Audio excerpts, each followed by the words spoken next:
ഇവിടെ CPM എങ്ങനെ തോറ്റു, ഇടതുപക്ഷം എങ്ങനെ തോറ്റു എന്നുള്ളതാണ് താങ്കളുടെ വിലയിരുത്തൽ?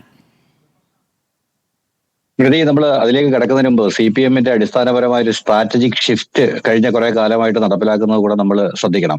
അതായത് CPM ഈ കേരളത്തിലെ ഒരുപക്ഷെ ഏറ്റവും വലിയ ഹിന്ദു പാർട്ടി എന്ന് അവകാശപ്പെടാവുന്ന ഒരു പാർട്ടിയായിരുന്നു ഒരു കാലത്ത്.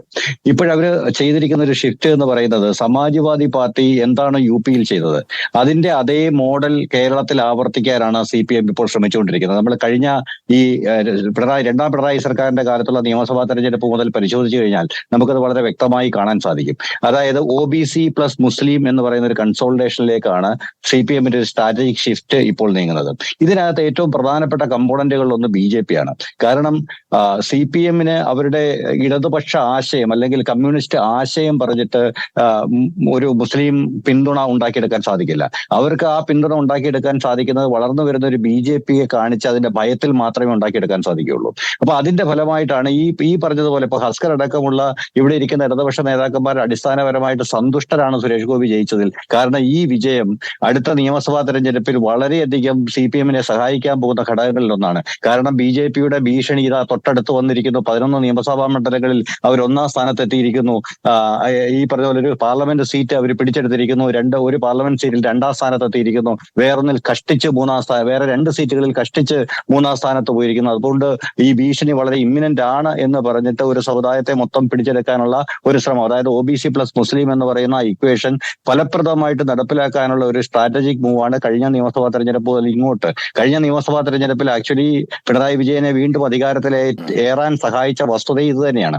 അതായത് കേരളത്തിലെ മുസ്ലിം ജനത 90-ന് മുമ്പുള്ള ഒരു കാലഘട്ടം ആലോചിക്കുക. 90-ന് മുമ്പ് പാർലമെന്റിൽ കോൺഗ്രസിന് വോട്ട് ചെയ്യുകയും നിയമസഭയിൽ 2 പാർട്ടികൾക്ക് മാറി മാറി വോട്ട് ചെയ്യുകയും ചെയ്യുന്ന ഒരു സംവിധാനം കേരളത്തിലുണ്ടായിരുന്നു. അതായത് അന്ന് 18 സീറ്റുകൾ കോൺഗ്രസിന് ലഭിക്കുകയും CPM ഭരിച്ചുകൊണ്ടിരിക്കുന്ന സമയമായാലും എത്ര ശക്തരായാലും 2-3 സീറ്റുകൾ മാത്രം ലഭിക്കുകയും ചെയ്യുന്ന ഒരു അവസ്ഥ.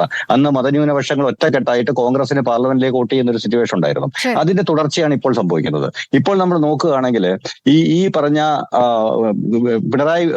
നരേന്ദ്രമോദി കേന്ദ്രത്തിൽ അധികാരത്തിൽ വരുന്നത് കേരളത്തിലെ CPM-നെ സംബന്ധിച്ചിടത്തോളം വളരെ നല്ലതാണ്. കാരണം അടുത്ത നിയമസഭാ തെരഞ്ഞെടുപ്പിൽ ഈ മുസ്ലിം വോട്ടുകളുടെ കൺസോളിഡേഷൻ ഇടതുപക്ഷത്തിന് വന്നു കിട്ടും എന്നുള്ള കാര്യം അവർ ഉറപ്പിക്കുന്നുണ്ട് ഓരോ സന്ദർഭങ്ങളിലും. അപ്പൊ ഈ സ്ട്രാറ്റജിക് ഷിഫ്റ്റ് നേരത്തെ പറഞ്ഞതുപോലെ വളരെ കൃത്യമായിട്ട് നടപ്പിലാക്കിയെടുക്കാൻ CPM-ന് സാധിക്കുന്നുണ്ട്. പക്ഷേ അതിന്റെ ഏറ്റവും വലിയ പ്രതിസന്ധികളിലൊന്ന് ഈ വിഭാഗത്തെ തങ്ങൾക്കൊപ്പം പൂർണ്ണമായിട്ടും എല്ലാ കാലത്തും നിർത്താൻ CPM-ന് സാധിക്കുന്നില്ല. കാരണം അവർ ലോക്സഭാ തെരഞ്ഞെടുപ്പിൽ ഒരുതരം വോട്ടിംഗ് പാറ്റേണും നിയമസഭാ തെരഞ്ഞെടുപ്പിൽ മറ്റൊരു വോട്ടിംഗ് പാറ്റേണുമാണ് പിന്തുടരുന്നത്.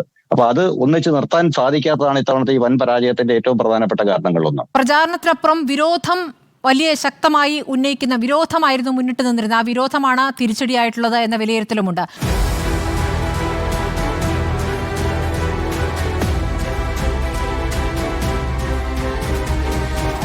Debate with Smriti Parithikad.